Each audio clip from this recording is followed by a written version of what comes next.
वाला हमारा विद्यार्थी सबसे प्राथमिकता पर बस्ती मेडिकल कॉलेज को रखता है, इतनी अच्छी व्यवस्था यहां पर हो रही है।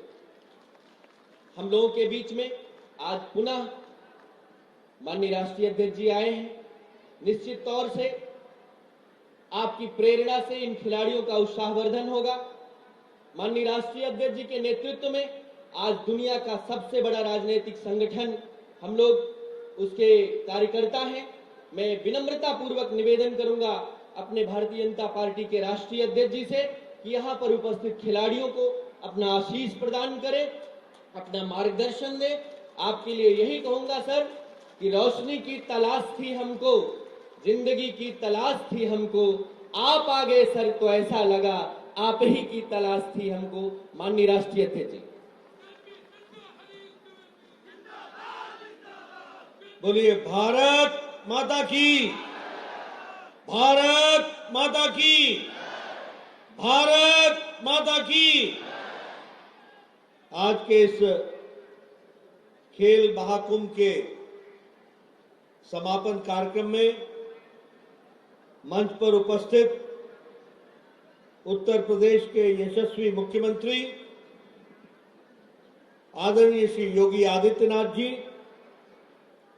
हमारे पार्टी के बहुत ही जुझारू और कर्मशील अध्यक्ष श्री भूपेंद्र सिंह चौधरी जी, आप सबके और हम सबके बहुत ही लोकप्रिय सांसद और इस महाकुंभ के आयोजक सम्माननीय मेरे छोटे भाई हरीश द्विवेदी जी, हमारे प्रदेश के संगठन मंत्री धर्मपाल जी, क्षेत्रीय अध्यक्ष सहजानंद राम जी, हमारे यहां के प्रभारी मंत्री सच्चान जी, हमारे सभी वरिष्ठ मंत्रीगण, सांसदगण, विधायकगण, पार्टी के पदाधिकारी और बस्ती में इस महाकुंभ में एकत्र आए देवियों और सज्जनों और मेरे नौजवान खिलाड़ी साथियों और मीडिया के मेरे साथी, प्रिंट मीडिया और इलेक्ट्रॉनिक मीडिया के मेरे साथी, मेरा ये सौभाग्य है कि मुझे इस खेल महाकुंभ के समापन कार्यक्रम में योगी आदित्यनाथ जी के साथ इस कार्यक्रम में शामिल होने का सौभाग्य प्राप्त हुआ है।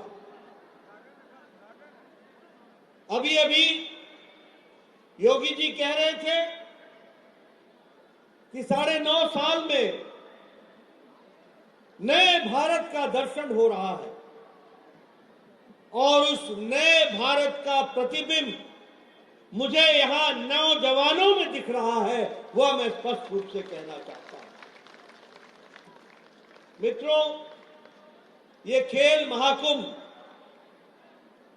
जिसकी शुरुआत 3 साल पहले हरीश द्विवेदी जी ने की, आदरणीय प्रधानमंत्री मोदी जी के दिए गए सलाह पर स्थान स्थान पर खेल महाकुंभ हो रहा है और मुझे जानकर खुशी है कि 1 लाख विद्यार्थियों के और 50,000 खिलाड़ियों के क्रम से प्रारंभ करते हुए आज 3.5 लाख खिलाड़ी और लगभग 4.5 लाख विद्यार्थी इस महाकुंभ में शामिल हुए हैं। उनका बहुत बहुत अभिनंदन, बहुत बहुत स्वागत।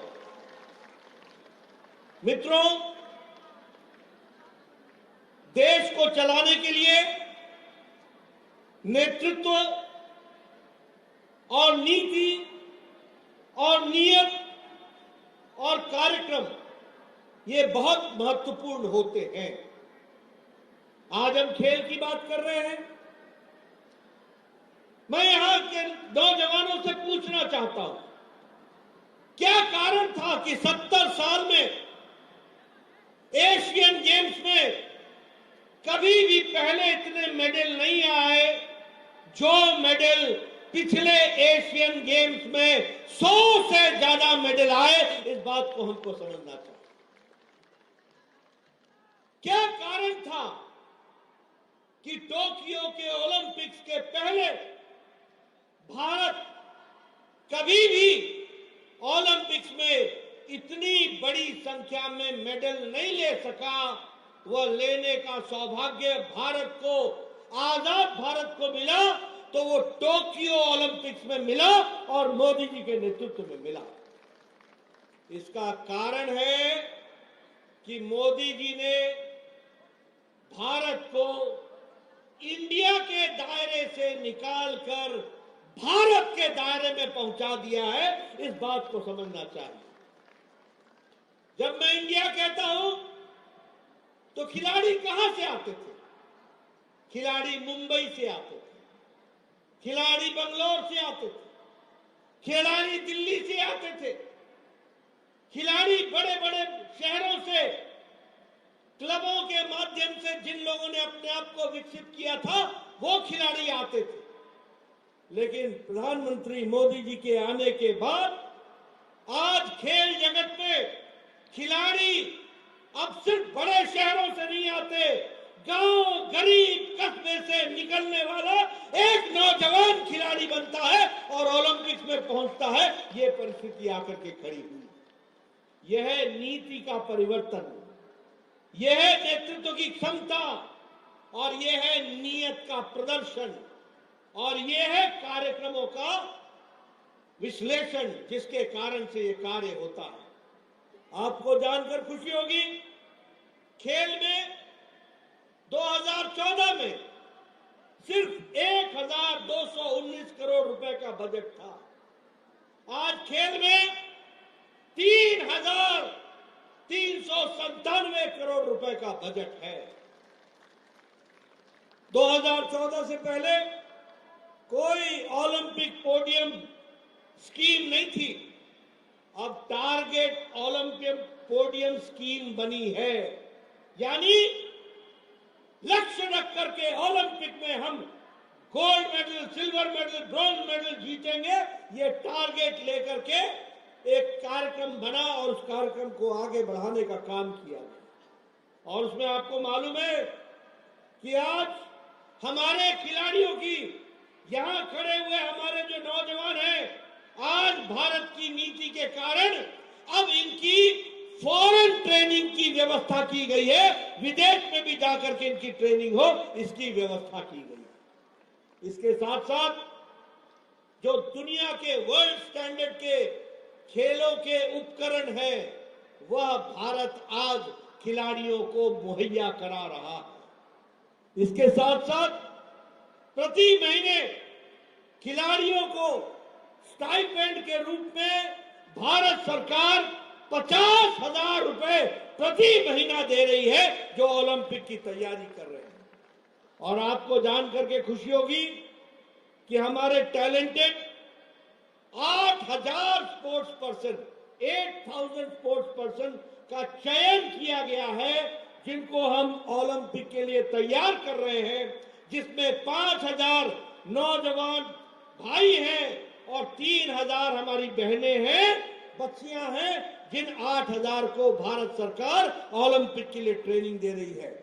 और इसके लिए 34 स्पोर्ट्स के डिसिप्लिन, उनकी ट्रेनिंग के लिए कोच और डिसिप्लिन सेंटर्स बने हैं। आपको पता चला होगा, आपके लिए खेलो इंडिया कार्यक्रम 2016 में शुरू हुआ। आपको जानकर खुशी होगी कि इस खेलो इंडिया के लिए 1,000 करोड़ रुपए का बजट रखा गया है और 2,500 खिलाड़ी खेलो इंडिया में सिलेक्ट हुए हैं और उनके लिए 820 हम लोगों ने स्पोर्ट्स सेंटर ऑपरेशनल किए हैं। और उत्तर प्रदेश में भी 80 स्पोर्ट्स सेंटर ऑपरेशनल किए गए। जो 80 स्पोर्ट्स सेंटर हैं वह खिलाड़ियों को प्रोत्साहन देने का काम कर रहे हैं। मैं यहां योगी आदित्यनाथ जी को बधाई देना चाहूंगा। हमारे खेल मंत्री हैं बैठे हुए, मैं उनको बधाई देना चाहूंगा कि आप लोगों ने तय किया है कि हर पंचायत स्तर पर, गांव स्तर पर खेल का मैदान होगा और ओपन जिम होगा। और अब इंडिया का बच्चा नहीं जाएगा, भारत का बच्चा जाएगा, भारत के गांव का बच्चा जाएगा, ये व्यवस्था की गई है ताकि हम अच्छी से अच्छी कंपटीशन में अपना योगदान कर सकें। मित्रों, जैसा मैंने बताया कि चाहे टोक्यो ओलंपिक्स हो, चाहे एशियन गेम्स हो, सबसे ज्यादा मेडल पहली बार भारत लेकर के आया है। ये मोदी जी के नेतृत्व, उनकी नीति, उनका नियत और उनके कार्यक्रम के कारण मिल सका है, जिसको योगी आदित्यनाथ जी ने उत्तर प्रदेश की धरती पर पूरी ताकत से उसको लागू करने का काम किया है। इसको भी हमको ध्यान में रखना चाहिए। मित्रों, भारत आज सभी मामलों में नंबर 1 पर चल रहा है। चाहे स्किल इंडिया की बात हो, चाहे नेशनल एजुकेशन पॉलिसी हो, चाहे नेशनल हेल्थ पॉलिसी हो, कोई भी स्कीम आप उठा करके देखिएगा, वो भारत को मजबूती प्रदान करने वाला है। और इसलिए हम कह सकते हैं कि गांव, गरीब, वंचित, पीड़ित, शोषित, हमारा आदिवासी भाई, हमारा अनुसूचित भाई, हमारी महिलाएं, हमारे युवा, हमारे किसान, इनको किसी ने भी ताकत देने का काम किया है तो वो भारत के यशस्वी प्रधानमंत्री नरेंद्र मोदी जी ने किया है। इसको हमको ध्यान में रखना है और इसलिए आज भारत मजबूत होकर के आगे बढ़ रहा है। अभी अभी योगी जी ने चर्चा की, भारत 11वें नंबर की अर्थव्यवस्था से छलांग लगा करके जिस देश ने हमको 500 साल 200 साल राज किया, ग्रेट ब्रिटेन, ब्रिटानिया, इंग्लैंड, उसको पछाड़ करके अब भारत 5वीं नंबर की अर्थव्यवस्था बन गया।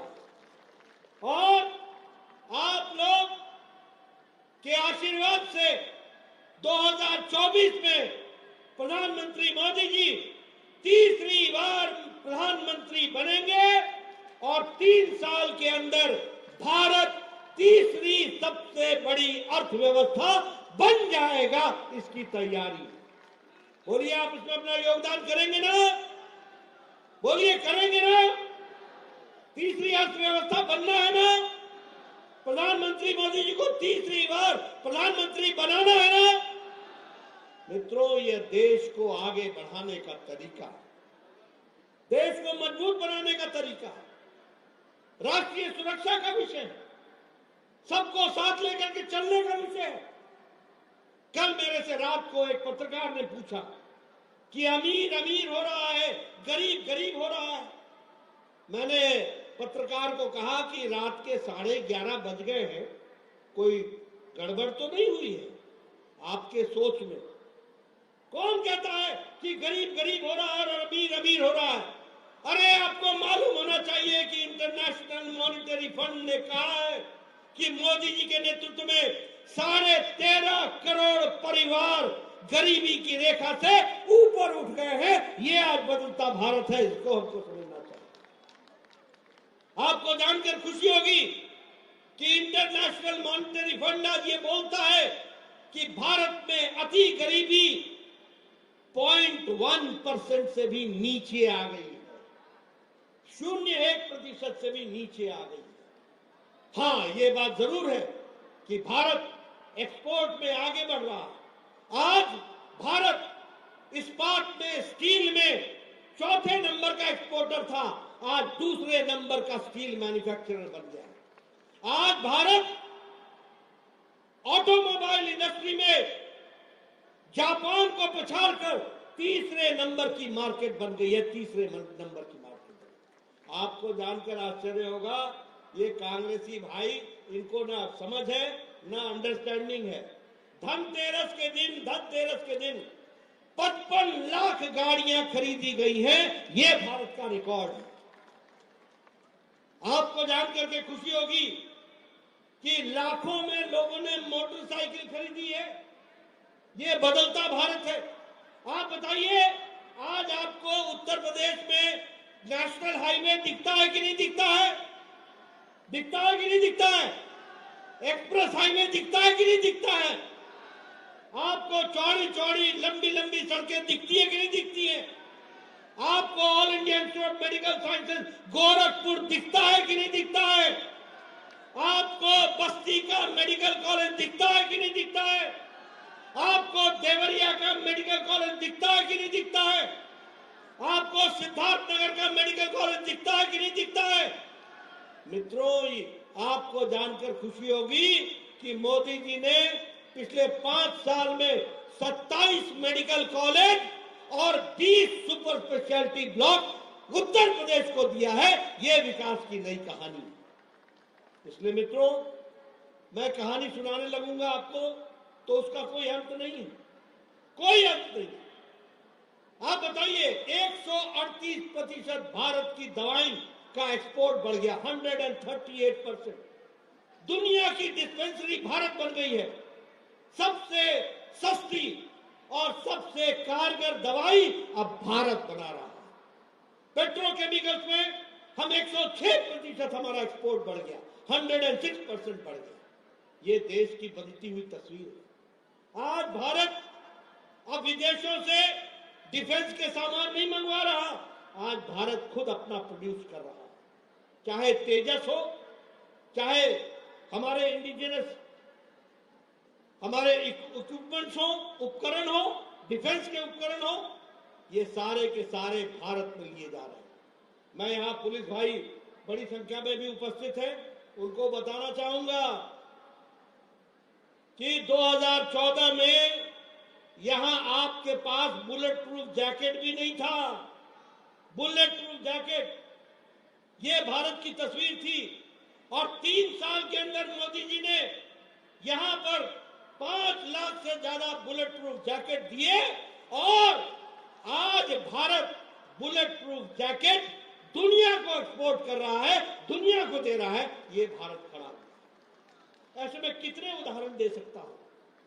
सुरक्षा के मामले में आप बताओ, हवाई जहाज का बेड़ा ही नहीं था। हम सुनते थे मिग क्रैश कर गया, मिग क्रैश कर गया, मिग क्रैश कर गया। अरे भाई, 1962 का खरीदा हुआ एरोप्लेन कब तक साथ देता तुम्हारा?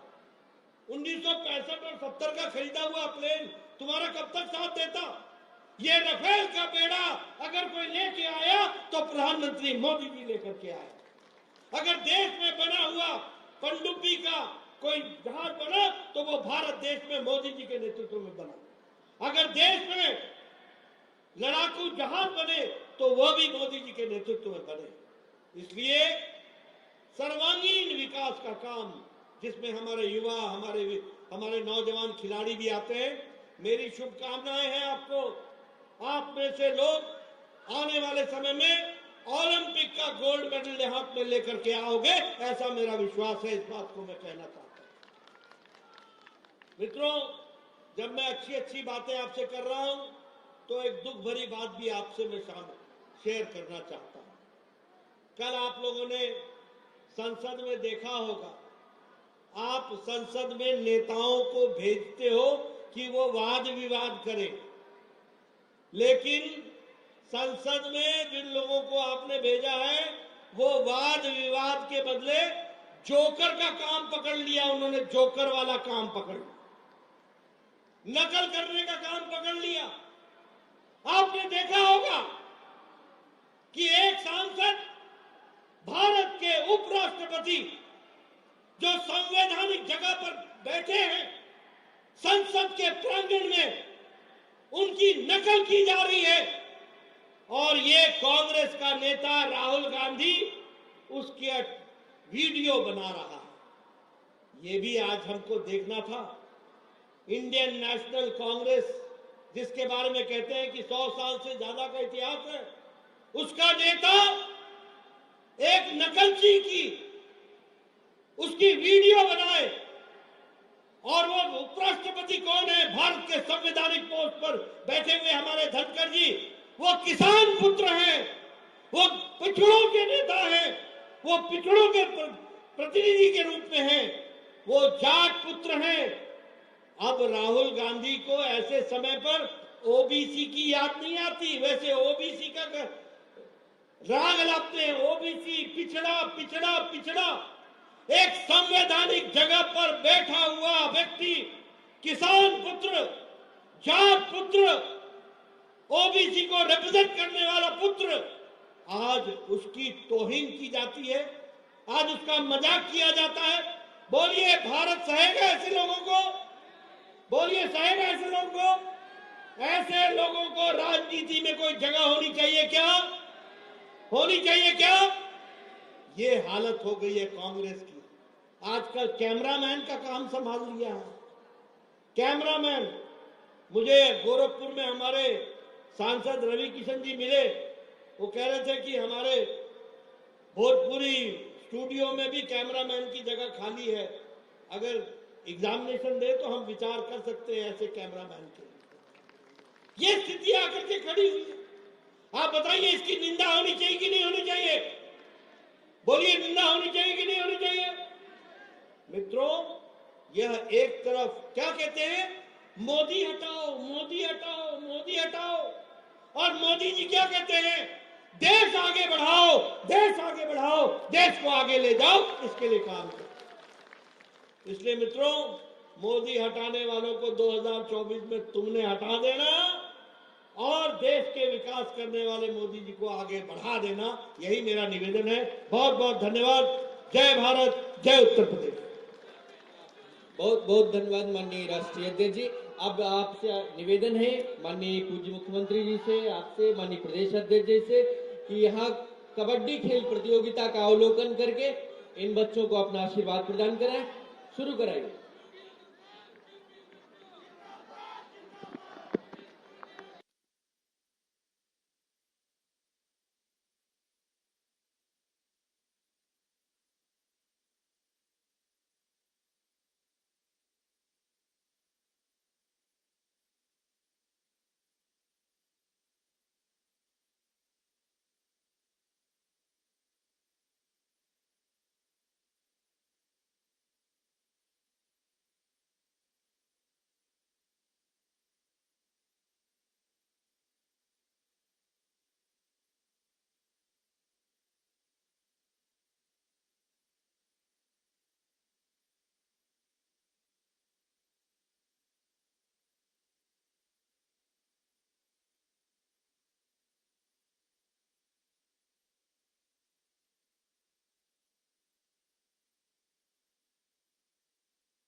अनूप भाई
Basti Kumati Bastikdam! Basti Kumati Bastikdam! Basti Kumati Bastikdam! माननीय राष्ट्रीय अध्यक्ष जी द्वारा, माननीय पूज्य मुख्यमंत्री जी द्वारा, अपने प्रदेश अध्यक्ष जी द्वारा और मंचासीन अतिथियों के द्वारा यहाँ पर कबड्डी खेल प्रतियोगिता का अवलोकन किया जा रहा है। क्योंकि माननीय अपने अतिथियों का बड़ा ही व्यस्त समय, तो मैं चाहूंगा कि अपने बस्ती जनपद के कुछ खिलाड़ी जिन्होंने राष्ट्रीय स्तर पर इस जिले का मान बढ़ाया है, उनको आपका आशीर्वाद मिले। बैलून को नीचे मत करिए, वहां अपने व्यवस्था के लोग देखें, बैलून को ठीक रखें। राष्ट्रीय स्तर पर जिन्होंने बस्ती जनपद का मान बढ़ाया है, मैं उन खिलाड़ियों को आमंत्रित करूंगा और साथ ही अपने राष्ट्रीय अध्यक्ष जी और पूज्य मुख्यमंत्री जी तथा प्रदेश अध्यक्ष जी से आग्रह करूंगा कि इनको खेल की किट वस्त्र प्रदान करके इनको अपना आशीर्वाद प्रदान करें। भरत कुमार जी जो कि रौता पार ब्लॉक रोड गांधीनगर के हैं और राष्ट्रीय स्तर के खिलाड़ी हैं, कृपया आप मंच पर आए। भरत कुमार जी। इसके बाद वाल्टरगंज ग्राम पेढ़रा के सुरजीत जी। इसके बाद गोपाल वर्मा जी। बेली के हैं मड़वा नगर की सुनीता राज जी और सुपेलवा कॉलोनी की अंकिता शर्मा जी। आज माननीय राष्ट्रीय अध्यक्ष जी, पूज्य मुख्यमंत्री जी अपने प्रदेश अध्यक्ष जी से आशीर्वाद प्राप्त करते हैं।